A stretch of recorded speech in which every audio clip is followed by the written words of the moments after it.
Gang, akaun aku yang ke-31, 32 dan yang baru buat 2 hari, 33 ni pun semua dibenam. Ni aku ada cerita kat hampa. Sebenarnya bila PMX kata dia nak ambil tindakan tegas dekat Menteri Motek ni, memang rakyat Malaysia nak tengok sangat ketegasan sekali. Untuk sekalinya tunjuklah ketegasan kepada puak-puak DAP ni. Banyak kes yang puak-puak DAP ni dah buat.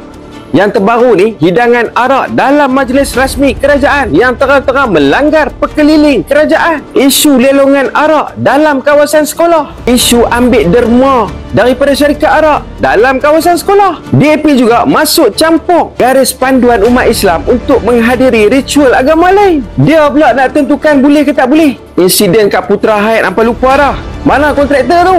Tu isu ceroboh tanah haram kat Raub tu terang-terang dibela oleh puak-puak DAP. Dan sampai hari ni kami masih tak berpuas hati terhadap tindakan yang menghina kalimah Allah di Stoken tu. Termasuklah sandwich ham yang halal. Buat bendera terbalik pun tak diambil tindakan. Tambahlah yang petik dan tunggang hadis palsu. Ada sekok lagi pula petik dan tunggang firman Allah pula. Tafsir ikut kepala mak bapak dia ya.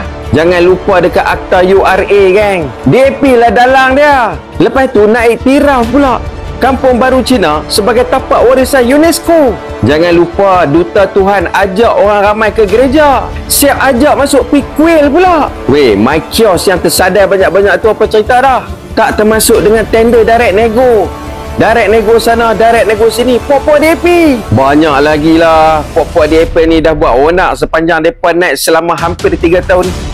Jadi rakyat Malaysia nak tengok sekali saja ketegasan daripada PMX ni. Sampai bila nak minta maaf lepas tu settle? Konon-konon nak ambil tindakan tegas dekat Menteri Pelancongan. Tapi bila gambar ni keluar, aku terus jadi curiga. Ketegasan apa macam ni?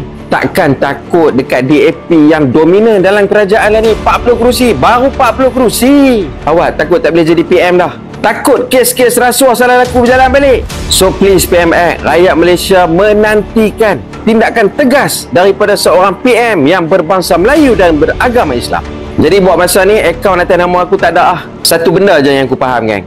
Semua konten-konten aku menusuk ke dalam ulu hati mereka, gang. Sebab tu mereka koyak dan mereka benam. Kalau tidak, takkan tak ada pasal mereka nak benam, betul tak? Jadi, gang, konten-konten aku yang dah menjawab semua isu-isu yang berlaku, semua ada di YouTube. Boleh pergi ke YouTube channel aku, gang. Nama sama, nama bapak pun sama dan serupa lagi kali ni, gang.